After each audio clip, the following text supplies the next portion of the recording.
ګران هیواد تا ته مې بیا له پلاسونه دي ستا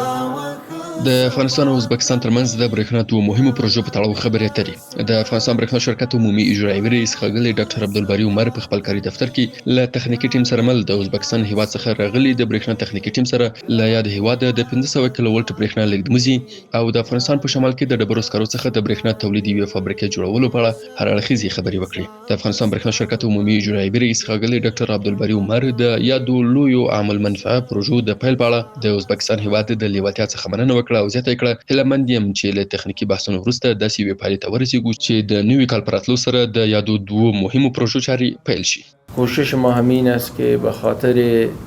حفظ این پروژه ها و به خاطر پیشبرد کارها باید سرعت ببخشیم و از شما هم تقاضا داریم که بالخصوص در پروژه 500 کیوی باید با سرعت کار کنیم تا بتوانیم که